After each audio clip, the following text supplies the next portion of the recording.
अस्सलामुअलैकुम वरहमतुल्लाहि वबरकातुहू। प्यारे नाज़रीन, जो लोग शिकार करने आए थे अब वो लोग ख़ुद उल्टा अपने शिकार के जाल में फंस चुके हैं। अल्हम्दुलिल्लाह, अल्लाह ताला ने अपने महबूब बंदों को, अपने औलिया को, अपने दोस्तों को वो कमालात अता फ़रमाए हैं, वो क़ुव्वतें अता फ़रमाई हैं जो वो चाहें कर सकते हैं। जैसा कि आप हज़रात को मालूम है कि अभी हमारे हिंदुस्तान में भारत खोदो योजना बहुत तेज़ी के साथ चल रही है। मस्जिद खोदो, मज़ार खोदो, दरगाह खोदो, और अब ये योजना अजमेर शरीफ भी पहुंच चुकी है, आप हज़रात को मालूम है। और इस वीडियो में मैं आपको मौलाना तौक़ीर रज़ा ख़ान साहब का एक वीडियो दिखाऊंगा, बहुत इंपॉर्टेंट वीडियो है। अभी वो अजमेर शरीफ पहुँचे हैं और बहुत ही ज़बरदस्त उन्होंने इंटरव्यू दिया है। बहुत से लोगों को उनकी बातें पसंद नहीं आती होंगी, लेकिन मुझे उनकी बातें बहुत अच्छी लगती हैं। मुसलमानों के हर मामले में वो आवाज़ उठाते हैं।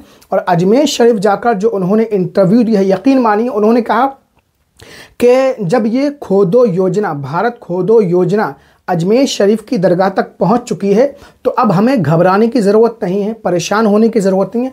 हमें तो सुकून और इत्मीनान का सांस लेना चाहिए, क्योंकि अब ये ख्वाजा मुइनुद्दीन चिश्ती अजमेरी हसन संजरी रहमतुल्लाह अलैह ख़ुद देख लेंगे, ख़ुद समझ लेंगे, उनकी दरगाह का मामला है।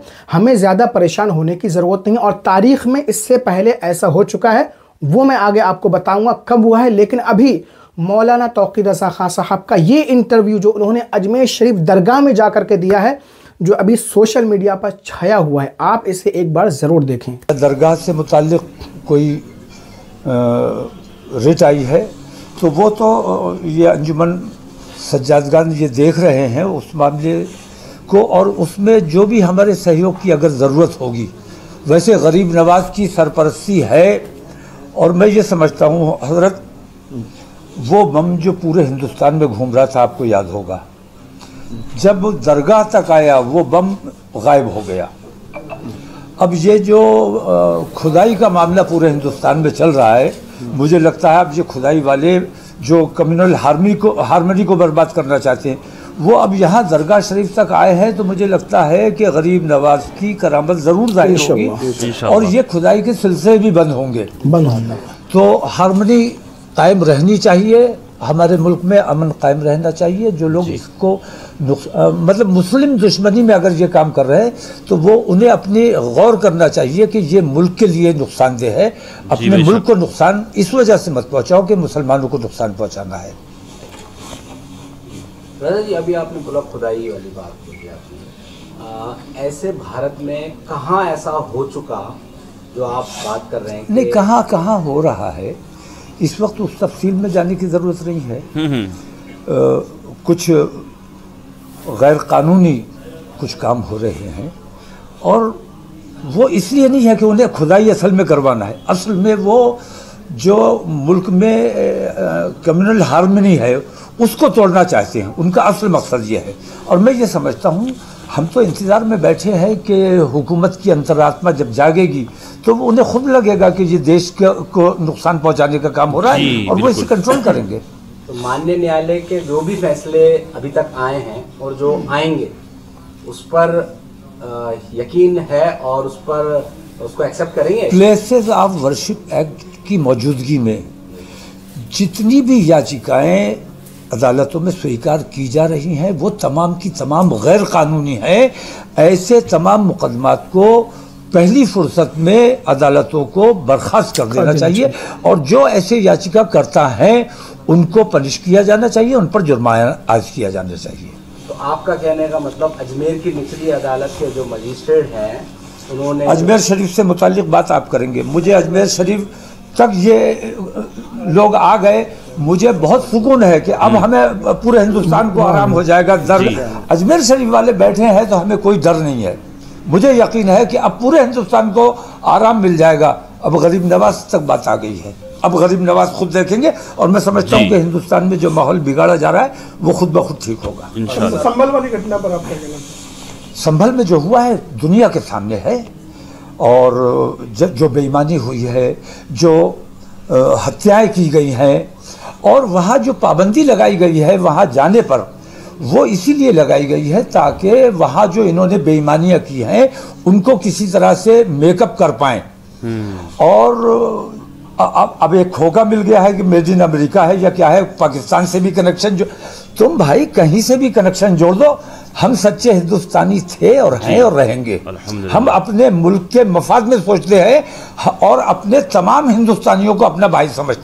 तो प्यारे नाज़रीन, आपने मौलाना तौक़ीर रज़ा खां साहब का ये है ना इंटरव्यू सुना जो उन्होंने अभी अजमेर शरीफ में जाकर के दिया है। और अजमेर शरीफ का जो मेन दरवाज़ा है, जो आपने गेट देखा होगा, आप गए होंगे, तो वहाँ से कई मीटर के फासले से आप पैदल चल करके जा रहे हैं। मेरे प्यारे नाज़रीन, मौलाना तौक़ीर रज़ा खां साहब वाकई में बहुत बेबाक बोलते हैं और बहुत अच्छा बोलते हैं। मुझे बहुत पसंद आती हैं उनकी बातें। और मुसलमानों का कोई भी मामला हो उसमें ज़रूर आवाज़ उठाते हैं। मुफ्ती सलमान अज़हरी के मामले में उन्होंने आवाज़ उठाई और गुस्ताख़ रसूल के ख़िलाफ़ भी उन्होंने आवाज़ उठाई। तो अब इन्होंने जो इंटरव्यू दिया है और इसमें ये जो बातें कहीं कि अब ये मामला ख्वाजा गरीब नवाज़ तक पहुंच चुका है, अब हमें सुकून का सांस लेना चाहिए, वो अब ख़ुद समझ लेंगे। तो मैं बता दूं कि तारीख़ में भी इससे पहले ऐसा हो चुका है। आप हज़रात ने एक बहुत ही मशहूर मारूफ वाक़या सुना होगा, है ना, अबरहा का वाक़या। अबरहा जब खाना काबा पर चढ़ाई करने के लिए आता है, खाना काबा को ढाने के लिए माज़अल्लाह, तो अल्लाह ताला अबाबील परिंदों के ज़रिए खाना काबा की यानी अपने घर की हिफाजत फरमाता है। और उससे पहले यानी खाना काबा को जब अबरहा ढाने आता है, उससे पहले है ना हज़रत अब्दुल मुत्तलिब रज़ियल्लाहु अन्हु, नबी करीम सल्लल्लाहु अलैहि वसल्लम के दादा जान, इनके ऊँट अबरहा ले जाता है, हका करके ज़बरदस्ती छीन करके ले जाता है। ये अबरहा के पास पहुंचते हैं और कहते हैं कि मुझे मेरे ऊँट तुम वापस दे दो जो मेरे लेकर के आ गए हो तुम। अबरहा उनसे कहता है कि मैं तो ये सोच रहा था कि आप खाना काबा के मुतवल्ली हैं, आप वहाँ के निगरां हैं, तो आप तो खाना काबा के है ना हवाले से मुझसे सवाल करेंगे कि उसको मत ढाओ, उस पर चढ़ाई मत करो, ठीक है, ये अल्लाह का घर है। लेकिन आप उसके बजाय अपने ज़ाती ऊँट मुझसे मांगने आ रहे हैं। तो हज़रत अब्दुल मुत्तलिब रज़ियल्लाहु अन्हु अबरहा को जवाब देते हैं, ऐसा है, ये ऊँट मेरे हैं, इन ऊँटों का मालिक मैं हूँ, तो इसीलिए मैं इन ऊँटों को तुमसे लेने आया हूँ। लेकिन खाने काबा है ना, बैतुल्लाह, वो अल्लाह ताला का घर है। अब तुम अल्लाह ताला को है ना, अल्लाह ताला के घर को ढाने के लिए आ रहे हो, गिराने के लिए आ रहे हो, तो अल्लाह ताला अपने घर की हिफाजत मुझसे बेहतर फरमाने वाला है। और वही हुआ, अल्लाह ताला ने अपने घर की खाना काबा की हिफाजत फरमाई और अबाबील परिंदों के ज़रिए अपनी चोंच में एक कंकर उठाते थे और अबरहा के हाथियों को ऊपर वो छोड़ते थे, तो बड़े बड़े पत्थरों से भी ज़्यादा वो उनके ऊपर गिरते थे बनकर और वो हाथी मर जाते थे और अबरहा का बहुत बुरा हाल हुआ, वो सब जानते हैं। तो अब जब ये मामला अजमेर शरीफ दरगाह तक पहुँच चुका है और ख्वाजा मुईनुद्दीन चिश्ती अजमेरी, हसन संजरी रहमतुल्लाह अलैह, सब जानते हैं उनके बारे में, हर एक को वहाँ से फैज़ हासिल होता है। जिन लोगों को औलाद नहीं होती है उनको औलाद हो जाती है, जो नाबीना होते हैं उन्हें बीनाई मिल जाती। इसकी वीडियो भी मैं आपको दिखाऊंगा, एक औरत की कैसे उसको बीनाई मिली मेरे प्यार नाजरीन।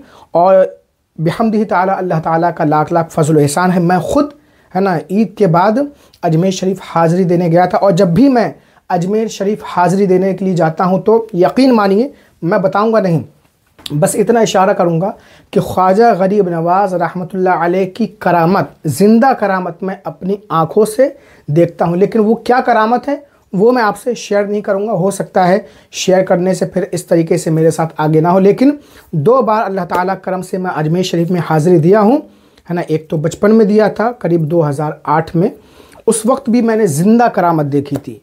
और अभी मैंने है ना ईद के बाद 2024 में हाज़िरी दी, फैमिली के साथ गया हुआ था। उस वक्त भी मैंने ज़िंदा करामत ख्वाजा गरीब नवाज़ की अपनी आँखों से देखी। तो जब ख्वाजा गरीब नवाज़ तक बात पहुँच चुकी है वो ख़ुद संभाल लेंगे इंशाअल्लाह ताला। मेरे प्यारे नाज़रीन, इस वीडियो के बारे में आपकी क्या राय है कमेंट करके ज़रूर बताएं। इस वीडियो को लाइक शेयर ज़रूर कर दें।